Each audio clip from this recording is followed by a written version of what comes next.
विद्यार्थियों, देखिए पिछली कक्षाओं में हमने किरातार्जुनीय महाकाव्य के प्रथम सर्ग को पढ़ा और उसके माध्यम से जो राजनीतिक सिद्धांत थे उन सिद्धांतों को समझा। आज से हम नई कक्षा शुरू करने जा रहे हैं जिसमें संस्कृत भाषा और उसके व्याकरण को, जिसमें संधि, समास, कारक, उपसर्ग, धातु, प्रत्यय, शब्दरूप, धातुरूप इत्यादि को हम विस्तार से समझेंगे और जानेंगे। देखिए, संस्कृत भाषा के व्याकरण को समझने के लिए या संस्कृत भाषा के स्वरूप को जानने से पहले हमें भाषा के स्वरूप को जानना पड़ेगा और उसके उद्देश्य को समझना पड़ेगा। सबसे पहले बात करते हैं भाषा की। भाषा क्या है और किस प्रकार से इसका विकास हुआ और इसके उद्देश्य क्या है, इसका क्या महत्व है, इन सब विषयों के विषय में हम अध्ययन करेंगे।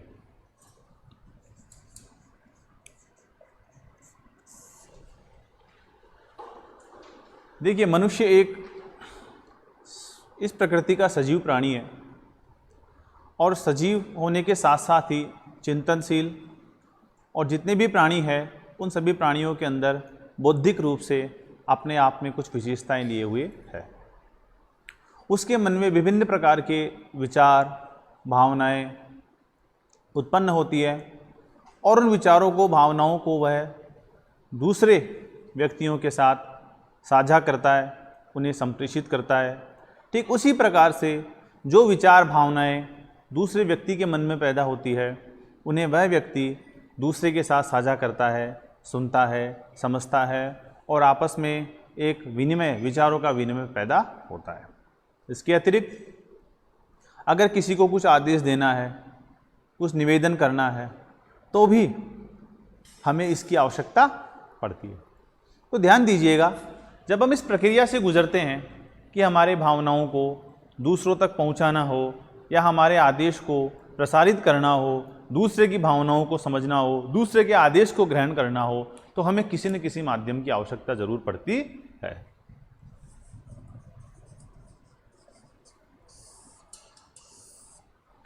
चाहे व्यक्ति शिक्षित हो या अशिक्षित हो, वह इस माध्यम का या किसी माध्यम का जरूर उपयोग करेगा अपनी भावनाओं को संप्रेषित करने के लिए। तो ऐसा करते समय हमारा जो शरीर विज्ञान है उसके अंदर जो ध्वनि तंत्र है, जो हमें प्रकृति ने उपलब्ध करवाया है, उसके माध्यम से हम कुछ ध्वनियों को प्रेषित करते हैं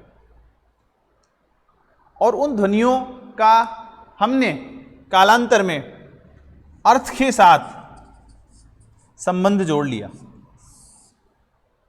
कि किन ध्वनियों का किस प्रकार से समुच्चय उत्पन्न किया जाए जो किसी अर्थ विशेष को या क्रियाविधि को संप्रेषित करे, उसको रिप्रेजेंट करे, उसका प्रतिनिधि करे। ऐसा यह प्रक्रिया एक स्वाभाविक और निरंतर प्रक्रिया है। तो ध्यान दीजिएगा, पहले भाषा आई है, बाद में व्याकरण आया है। जो ध्वनियाँ हैं और जो ध्वनियों का जो समूह है जिसको हमने जिस अर्थ के साथ संप्रेषित कर लिया, कुछ तत्वों का विकास हमने किया अभी तक, जिसके माध्यम से हम हमारे विचारों को अब दूसरे तक बढ़ा सकते हैं और दूसरे के विचारों को समझ ले सकते हैं।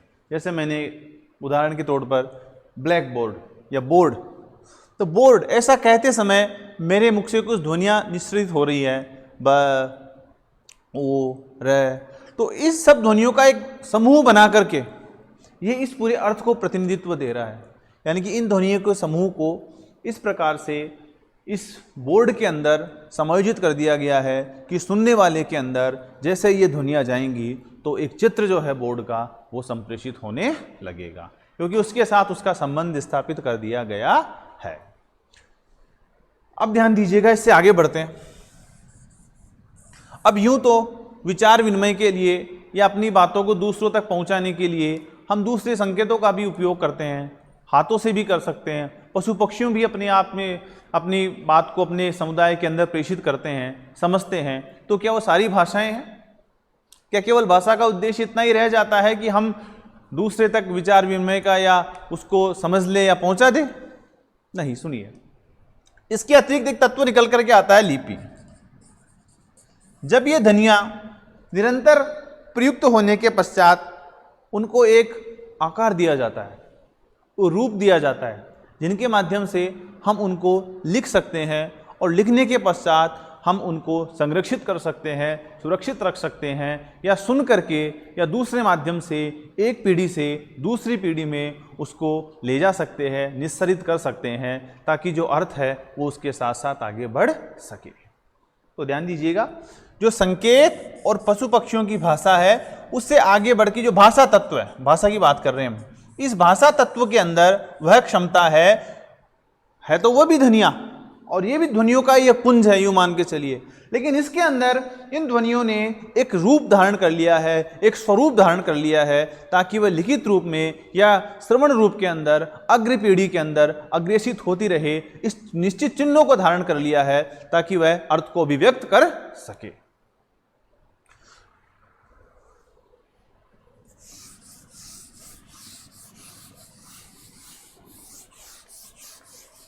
तो इस प्रकार से हम ये कह सकते हैं, जो भाषा है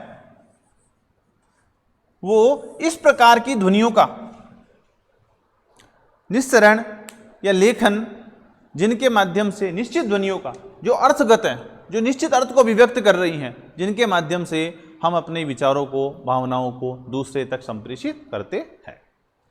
तो इस उद्देश्य से इस रूप में एक उद्देश्य हो गया बोलचाल, यानी कि बोलचाल के लिए, अपनी बात को दूसरों तक पहुंचाने के लिए हम भाषा का प्रयोग करते हैं। तो क्या केवल यही एक उद्देश्य रह गया है कि हम बातचीत करें या विचारों को जाने? नहीं। देखिए, जैसे जैसे धीरे धीरे समाज विकसित होता जाता है उसमें जटिलताएं उत्पन्न होती हैं।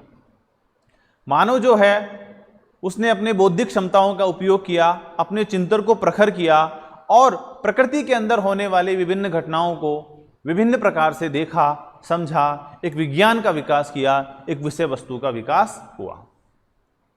तो समाज के अंदर जितने भी ज्ञान विज्ञान के रूप विकसित होते हैं, जैसे उदाहरण के लिए बताऊं आपको, इतिहास, राजनीति, जैसा काव्य शास्त्र, अर्थशास्त्र या रसायन शास्त्र, भौतिक शास्त्र, जितना भी ज्ञान विज्ञान है, उस ज्ञान विज्ञान को प्रेषित करने के लिए भी हमें भाषा का प्रयोग करना पड़ेगा। तो जब भाषा इस स्तर पर जाती है, यानी कि बोलचाल के स्तर से आगे बढ़कर अब यह विषय वस्तु को अपना क्षेत्राधिकार बना रही है। ध्यान दीजिएगा, भाषा और विषय वस्तु में अन्योन्याश्रय संबंध होता है। विषय वस्तु को उपस्थित करने के लिए, प्रकट करने के लिए किसी न किसी भाषा की आवश्यकता अवश्य होती है, और भाषा को अभिव्यक्त करने के लिए भी विषय वस्तु की आवश्यकता होगी। तो जटिल समाजों के अंदर जब ये विभिन्न प्रकार के विषय, इतिहास, समाजशास्त्र, जितने भी ज्ञान विज्ञान का जो क्षेत्र है वो विकसित हुआ, तो इस विज्ञान ने अपने आप को आगे ले जाने के लिए, प्रस्फुटित करने के लिए भाषा का आधार लिया। अब ये भाषा बोली से ऊपर उठ रही है, क्योंकि बोली का काम क्या होता है? केवल सामान्यतः बोलचाल में काम में लेना। तो ये भाषा जो है अब विषय वस्तु पर आ चुकी है। तो दूसरा उद्देश्य क्या हो गया भाषा का? जो प्रमुख उद्देश्य है वो ये है कि विषय वस्तु को संधारित करना, समेटना और एक पीढ़ी से दूसरी पीढ़ी के अंदर उसको संप्रेषित करना। तो इन्हीं रूपों के अंदर आज हम संस्कृत भाषा को समझेंगे और उसके महत्व को, उसके स्वरूप को जानने का प्रयास करेंगे कि किस प्रकार से संस्कृत भाषा का जो इतिहास है, उत्पत्ति है वो, और इन सब के साथ उनका क्या अंतर संबंध है और वर्तमान में उसकी क्या आवश्यकता है।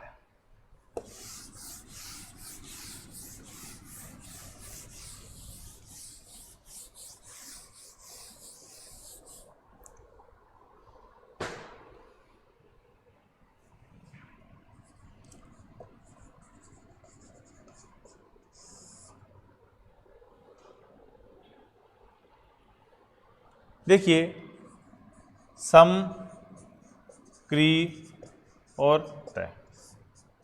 सम उपसर्ग पूर्वक क्री धातु से कतय प्रत्यय पढ़ने पर बन गया संस्कृत। सम का मतलब होता है संस्कारित, क्री का मतलब करना अच्छे प्रकार से। कहने का मतलब ये है अच्छी प्रकार से परिष्कृत सुसंबद्ध भाषा संस्कृत भाषा, ये नाम दिया गया है। लेकिन क्या वास्तव में ऐसा है, और क्या इसका इतिहास है, और क्यों ये पढ़ी जाए, इसके विषय में हम चर्चा करेंगे।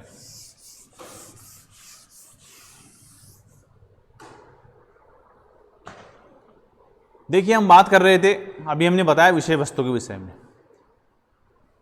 हम पढ़ रहे थे कि किस प्रकार से मनुष्य के सामाजिकरण के साथ ही भाषा की उत्पत्ति हुई और भाषा विकसित हुई। जहाँ तक भारत की बात है, भारतीय महाद्वीप की बात है, या यूँ कहे पूरे यूरेशियाई प्रांत की बात है, तो संस्कृत अपने आप में एक विशेष महत्व रखती है। भाषा विज्ञान की दृष्टि से हम देखें तो देखिए, भारोपीय परिवार था एक,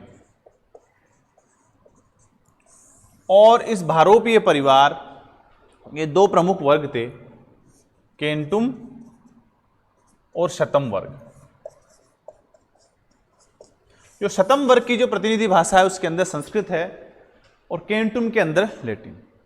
तो भारोपीय परिवार किसी ने देखा नहीं, समझा नहीं, किसी ने देखा नहीं इसको, और इसका कोई मानक पुस्तक भी नहीं उपलब्ध होती है कि भारोपीय परिवार की भाषाओं की ध्वनियाँ कैसी थी, उसका स्वरूप कैसा था, वो किस प्रकार से बोली जाती थी। लेकिन चूंकि जो इससे जो भाषाएं थी, उन भाषाओं के अंदर जो ध्वनियाँ और जो व्यंजन स्वर जितनी भी प्रक्रिया है, उन सब के आधार पर इसका एक मानक रूप तैयार किया गया कि ऐसा भारोपीय परिवार था। उस भारोपीय परिवार की जो मूल ध्वनियाँ, स्वर, व्यंजन, वर्ण, वे सारे इसी के अंदर सुरक्षित आज भी है।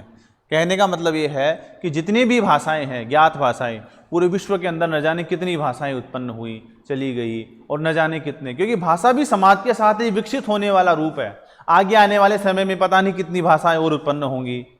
तो कहने का मतलब जो भी ध्वनियाँ, जिनमें जो परिवर्तन हुआ होगा, मूल जो ध्वनियाँ थी, वो आज भी संस्कृत भाषा के अंदर सुरक्षित है। तो ये सबसे प्रमुख उद्देश्य है। दूसरी बात, हम अब बोलचाल की बात करते हैं।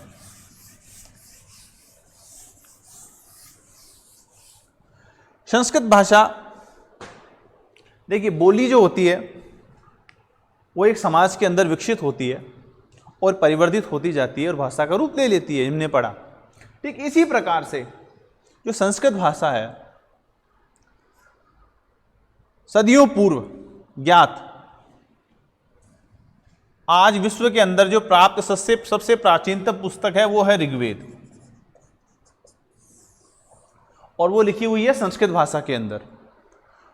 और यह माना जाता है वेदों की उत्पत्ति विभिन्न प्रकार के मत 40,000 वर्ष पूर्व, या भारतीय परंपरा के अनुसार अपौरुषीय मानते हैं, विद्वान ईश्वर के द्वारा स्वयं रचित मानते हैं। फिर भी अगर हम एक ग्वाल गंगाधर तिलक को माने तो लगभग 5,000 साल पहले, 5 से 6,000 साल पहले ऋग्वेद की रचना हुई थी। यानी कि आज से लगभग 5-6 हजार साल पहले जो भाषा थी वो संस्कृत भाषा विद्यमान थी, और 5,000 साल से आज तक ये चली आ रही है।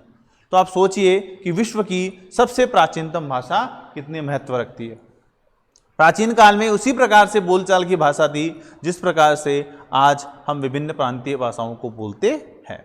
लेकिन कालांतर के अंदर इसमें परिवर्तन आने लगा, क्षेत्रीय बोलियों का विकास हुआ, तो धीरे धीरे ये सामान्य जन में इससे अन्य भाषाओं का उत्पन्न होने लगे, जैसे प्राकृत, पाली और अन्य। मतलब इसके हम इसको ये नहीं कह सकते बोलचाल से हट रही है, इसके रूप विकसित हो रहे हैं अलग अलग, और इसका जो मूल रूप था वो मूल रूप विषय वस्तु या साहित्यिक स्तर पर आज भी विद्यमान है। यानी कि समाज और संस्कृति के अंदर जो भी ज्ञान, जो भी विषय वस्तु लिखी गई, विकसित हुआ, वो सब संस्कृत भाषा के अंदर था। कब से? 5,000 सालों, हजारों सालों से पहले से लेकर के आज तक। अब हम विषय वस्तु के स्तर पर आ रहे हैं, तो ध्यान दीजिएगा, भारतीय परिक्षेत्र या विश्व संस्कृति की बात कर रहे हैं हम तो, क्योंकि इससे पहले तो ग्रंथ मिलते नहीं है। तो अगर हम बात करें तो भारत या इसमें इतिहास, राजनीति, भौतिक शास्त्र, जितनी भी ज्ञान विज्ञान की विधाएं विकसित हुई, जितना भी इन क्षेत्रों के अंदर ज्ञान विज्ञान विकसित हुआ, वो सारा ज्ञान विज्ञान संस्कृत भाषा में रचित ग्रंथों में सुरक्षित है। इसीलिए जो नवीन शिक्षा नीति आई है, उस नवीन शिक्षा नीति के अंदर सामान्यतः देखो लोगों के मन में एक भ्रम रहता है कि संस्कृत भाषा अलग है, संस्कृत भाषा के अंदर कर्मकांड की बातें हैं, ये है। नहीं, ऐसा नहीं है, ये उसका एक पार्ट है। मैंने भी बताया ना आपको कि संस्कृत जितने भी 5000 साल से पूर्व से लेकर के 18वीं शताब्दी तक, तो पूरे मान लीजिए आप वर्तमान में भी चल रहे हैं, तो जितने भी ज्ञान विज्ञान क्षेत्र भारतीय महाद्वीप में विकसित हुआ पूरे के अंदर, वो किस में लिखा गया?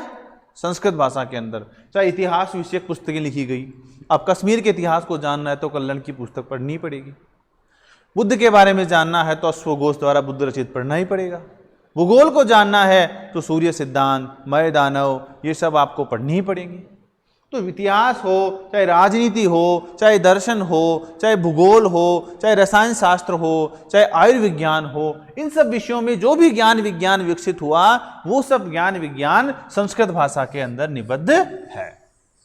तो इसी बात को ध्यान में रखते हुए नवीन शिक्षा नीति के अंदर इस बात का जोर दिया गया है कि प्रत्येक विधा के साथ, जैसे मान लीजिए कहीं इतिहास का अध्ययन हो रहा है, तो इतिहास के साथ साथ एक संस्कृतज्ञ को भी उसमें शामिल करें, ताकि वह जो इतिहास की जो शुरू से लेकर के जो भी इसमें पूरा लेख है, आज लगभग लाखों पांडुलिपियाँ ऐसी पड़ी हैं जिनको समझना मुश्किल हो रहा है, जो सिर्फ रखी हुई है, अगर वो उनको हम जानेंगे समझेंगे तो कितना हमारा लाभ होगा, यह बड़ा ही चिंतनीय विषय। तो उसके साथ संबंध कर दिया जाएगा कि इतिहास विषयक जितने भी ग्रंथ हैं, उन ग्रंथों का पूर्व के अंदर हमारा क्या योगदान रहा, क्या हमारा ऐतिहासिक स्वरूप है, उनसे संबंधित संस्कृतज्ञ उन सबको जानेगा, समझेगा, उनका अध्ययन करेगा, पूरी टीम बना करके। ऐसा नहीं है, मैं संस्कृत की बात नहीं कर रहा हूँ अकेले संस्कृतज्ञ की, पूरी टीम जिसमें आधुनिक जो अंग्रेजी भाषा जानने वाले, हिंदी भाषा जानने वाले, विद्वान सभी, उसमें एक संस्कृतज्ञ भी होगा। क्योंकि दिक्कत आती है कि जब हमें इतिहास पढ़ना है तो पूरा इतिहास तो जानना ही पड़ेगा, ईस्वी से पूर्व से लेकर के। वो ग्रंथ पढ़ेंगे कैसे, उन्हें समझेंगे कैसे, पता कैसे चलेगा? तो भारत का पूरा उसमें लिखा हुआ है, तो ये जरूरत है यहाँ पर। इसी प्रकार से अगर हम राजनीति की बात करें तो राजनीतिक चाणक्य का, कौटिल्य का लिखा हुआ अर्थशास्त्र सबसे प्रमुख पुस्तक है राजनीति का, उसको जानेंगे कैसे जब तक संस्कृत नहीं आएंगी। इसके अलावा सबसे प्रमुख ग्रंथ रामायण, महाभारत, इससे बड़ा राजनीतिक ग्रंथ कौन से हो सकते हैं? विदुर नीति लीजिए, नारद शिक्षा लीजिए, ये सब ग्रंथ कहाँ है? इन सब ग्रंथों का मुख्य स्थान, मैंने किरातार्जुनीयम यूनियम पढ़ाया, वो भी राजनीति का प्रमुख पुस्तक है, सभी सिद्धांत उसमें दिए गए हैं। भारत का राजनीतिक इतिहास महत्वपूर्ण रहा है, तो उसके विषय में जानेंगे कैसे? तो वहाँ भी एक संस्कृतज्ञ आपको चाहिए जो आपको राजनीति, पूरी राजनीति के विषय में ही वह कार्य करेगा। गणित क्षेत्र के अंदर भारत कितना महान रहा था, वो जो ग्रंथ लिखे हुए थे, वो जो पुराने सिद्धांत थे, वो उन संस्कृत भाषा के अंदर लिखे हुए हैं, तो उनको समझना, आज उनको हमारे सामने लाना, तो इसके लिए बहुत ज़रूरत है। तो हम केवल ये मान के चले कि संस्कृत भाषा केवल सामान्य साहित्य स्तर पर मान के चले, तो वो नहीं, सब क्षेत्र के अंदर। अब बात करते हैं हम साहित्य के अंदर। देखिए, साहित्य क्षेत्र के अंदर जितनी भी साहित्य की विधाएं हैं, काव्य किसे कहते हैं, रस किसे कहते हैं, गुण क्या होते हैं, दोष क्या होते हैं, इन सब का जितना चिंतन यहाँ पर विद्यमान है, शायद कहीं विश्व में विद्यमान हो। तो उन सब चीज़ों के जहाँ, चाहे भाषाएं कोई सी हो, तत्व तो यहीं से आएंगे ना। हम हिंदी पढ़ रहे हैं, हिंदी आज भारत की प्रमुख भाषा है, 50% लोग हिंदी बोलते हैं, लेकिन हिंदी का अगर आप शास्त्रीय स्वरूप देखेंगे, काव्य शास्त्र में जाएंगे, रस, छंद, अलंकार, शब्द शक्तियाँ, गुण, दोष, काव्य का स्वरूप, तो आपको संस्कृत सीखनी पड़ेगी। संस्कृत के अंदर उनका विस्तार पूर्वक वर्णन किया गया, यहाँ तक कि व्याकरण, संधि, समास, कारक, प्रत्यय, क्योंकि उसी से तो विकास हुआ है। तो हम केवल, अगर हमें इसके विषय में जानना है, भाषाओं को जानना है, इसके काव्य शास्त्रीय को जानना है, तो हमें संस्कृत पढ़नी ही पड़ेगी। दूसरी बात, अगर हम बात करें नाट्य शास्त्र के विषय में, ड्रामा जो आजकल बहुत चल रहा है, तो आपने ध्यान से देखा होगा कि नाट्य शास्त्र का जितना विस्तार पूर्वक अध्ययन भरत मुनि ने लिखा है, उतना शायद कहीं भी नहीं मिलता। आज भी वैसी चीज़ें नहीं मिलती। नाट्य का कैसा स्वरूप हो, वाद्य यंत्र कैसे हो, अभिनेता किस प्रकार से हो, उसके किस प्रकार से हाव भाव भंगिमाएं, सब कुछ पूरा वृत्तांत इसमें, जो ईसा से 600 वर्ष पूर्व लिखा गया है 36 अध्यायों के अंदर, वो मूल तत्व आपको जानने बहुत जरूरी है। दूसरी बात, अगर हम संगीत की बात करें तो संगीत को समझने के लिए आपको संस्कृत समझना बहुत जरूरी है। अगर आपने सामवेद नहीं समझा तो संगीत आपने नहीं समझा। पूरे स्वर, मूर्छनाएं, तान, सबका विशद विवेचन जितना वहां पर मिलता है शायद और कहीं पर नहीं मिलता। आर्किटेक्ट, देखिए नया विषय निकल करके आया, अगर आधुनिक विषय आर्किटेक्ट, मतलब हम भवन बनाते हैं, मकान बनाते हैं, संस्थाएं बनाते हैं, तो उसके अंदर एक आता है वास्तु आर्किटेक्ट, यानी कि वास्तु के अनुसार।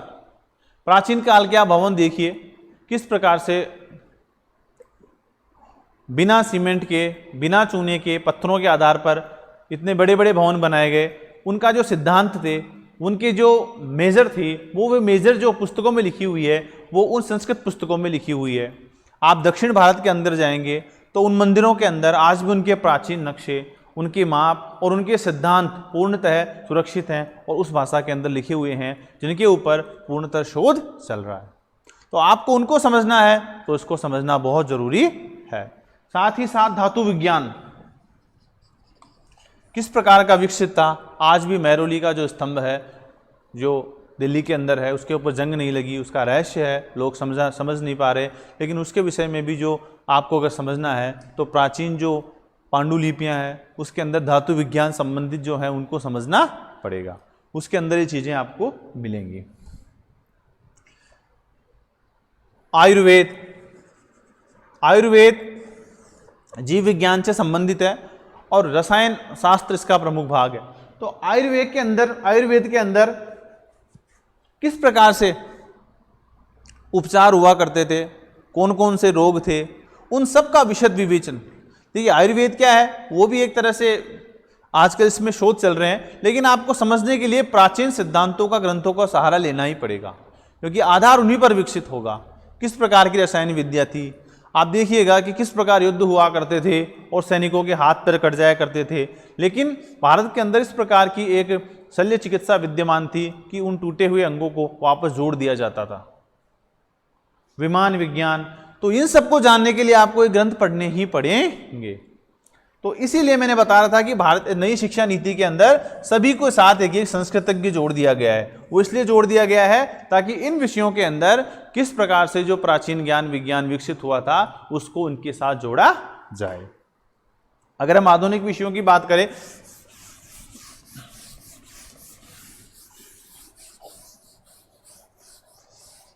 इसी प्रकार दर्शन है, योग है, विभिन्न प्रकार की चीजें, आध्यात्मिकता, उपनिषद, वेद, पुराण, जितना चिंतन शायद किसी भी समाज या संस्कृति के अंदर देखने को नहीं मिलता, जो यहाँ पर हमारे यहाँ पर ईसा पूर्व शताब्दियों के अंदर विद्यमान था, उसको आज भी उसके ऊपर वापस पुनः शोध हो रहे हैं। किस प्रकार से उन्होंने इतना चिंतन विकसित किया, उसको समझना है तो हमें बहुत जरूरी है। एक और बात, सबसे महत्वपूर्ण बात, सांस्कृतिक एकता। आज के परिप्रेक्ष्य में अगर हम देखें तो किसी राष्ट्र को एक होने के लिए, मानने के लिए केवल सीमाएं नहीं, लोगों के अंदर एक एकता, अपनत्व, एक जुड़ाव महसूस होना बहुत जरूरी है, तभी एक राष्ट्र का निर्माण होता है। तो इसलिए दो चीजें महत्वपूर्ण हो जाती है, एक संस्कृति और एक वहां की भाषा। अगर हम भारत की बात करें तो भारत के अंदर पूर्व से लेकर के पश्चिम तक, उत्तर से लेकर के दक्षिण तक विभिन्न भाषाओं के अंदर विवाद हो सकता है, लेकिन संस्कृत को लेकर कोई विवाद नहीं है। संस्कृत ने निरंतर रूप से भारत को एक सूत्र में बांधा है, सांस्कृतिक रूप से, दार्शनिक रूप से, आध्यात्मिक रूप से लोगों के अंदर एकता का भाव पैदा किया है। आज से ठीक 2000-3000 साल पहले जो संस्कृति यहाँ विकसित हुई, वही संस्कृति जानने के लिए, समझने के लिए हमें उन पुराने ग्रंथों की आवश्यकता लेनी पड़ेगी। उन्हीं ग्रंथों का सहारा वो ले रहे हैं। तो पूर्व से पश्चिम, चाहे आधुनिक भाषाएं कुछ भी हो सकती हो, चाहे तमिल हो, तेलुगु हो, मलयालम हो, कन्नड़ हो, बंगला हो, लेकिन आप देखिए संस्कृत को लेकर के कहीं किसी के अंदर कोई पूर्वाग्रह नहीं है, क्योंकि प्राचीन जो उनकी सभ्यता है, संस्कृति है, उसको आपस में जोड़ने के लिए इस भाषा का एक महत्वपूर्ण भूमिका है। यही हमें हमारी संस्कृति से, सभ्यता से जोड़ती है। और अगर हम आधुनिक बात करें, आधुनिक युग के अंदर सबसे बड़ी बात आती है रोजगार की, कि कोई भाषा को क्यों पढ़े अगर उसमें रोजगार नहीं है। तो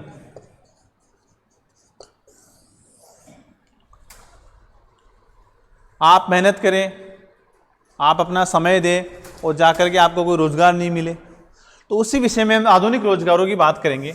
एक तो मैंने आपको बताया ही था कि नवीन पॉलिसी के अंदर प्रत्येक विषय के साथ एक संस्कृतज्ञ को जोड़ दिया गया है कि वो उसमें जरूरी होगा ही। दूसरी बात देखिए,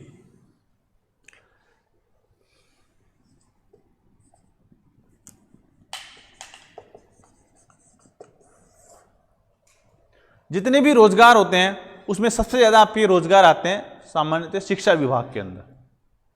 शिक्षा विभाग में जो रोजगार आते हैं उसके अंदर कई प्रकार के होते हैं।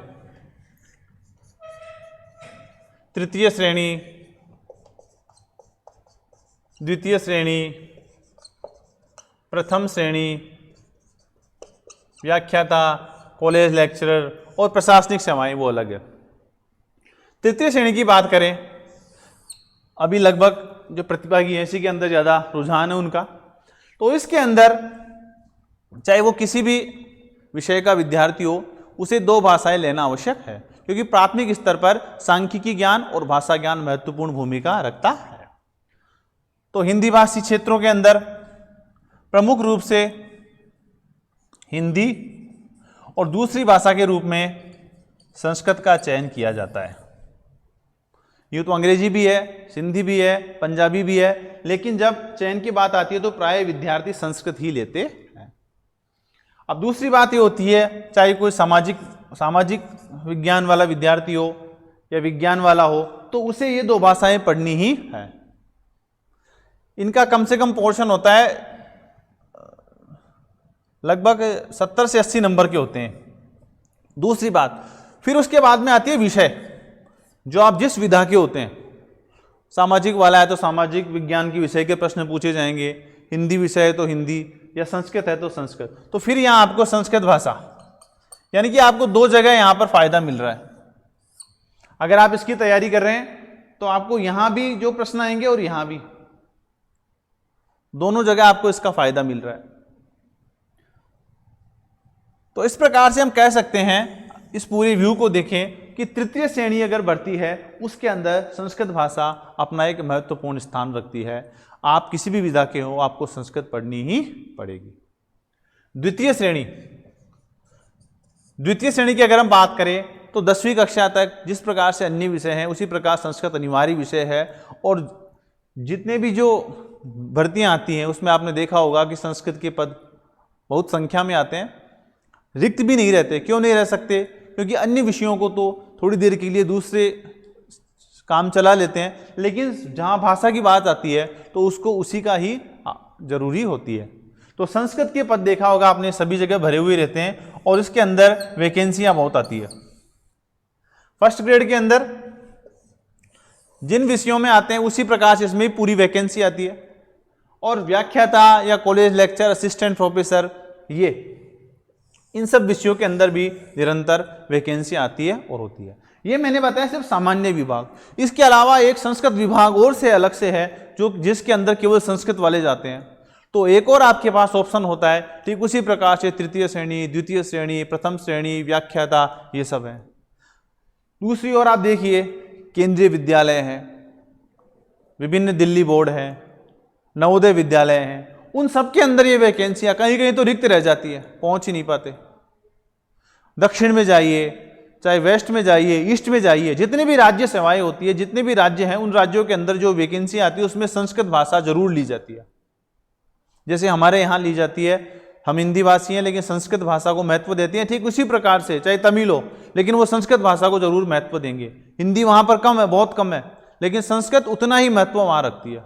आप बंगाल में जाइए, आप उड़ीसा में तो दूसरे नंबर की भाषा है संस्कृत, हिमाचल में जाइए, हिमाचल में दूसरे नंबर की भाषा है संस्कृत, जम्मू में जाइए वहाँ तक भी यह भाषा प्रचलित है।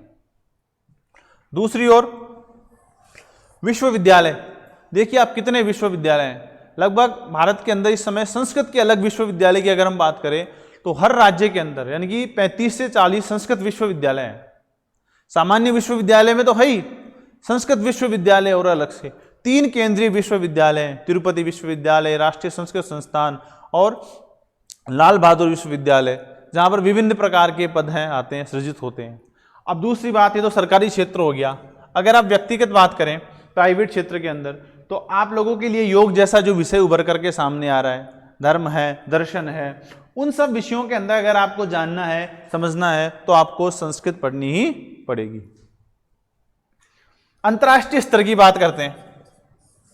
अगर अंतर्राष्ट्रीय स्तर की बात करें तो अंतर्राष्ट्रीय स्तर पर भारत की पहचान जो है संस्कृत और संस्कृति की वजह से है। जितने भी शोध संस्थान विकसित हो रहे हैं, ऑक्सफोर्ड यूनिवर्सिटीज, यूके, येल, आपने देखा होगा कि उसके अंदर संस्कृत को लेकर के विभिन्न प्रकार के शोध चल रहे हैं। यहाँ से फैकल्टियाँ वहाँ पर जा रही है ताकि उन प्राचीन चीज़ों को देखें, समझें, और आप ज्ञान विज्ञान के क्षेत्र में, धर्म दर्शन के क्षेत्र के अंदर और योग के अंदर तो इतनी डिमांड हो रही है कि वहाँ पर यूनिवर्सिटियों से भेजे जा रहे हैं या वो कोर्स करने और आ रहे हैं। इसके अलावा ज्योतिष विद्या आप देख लीजिए।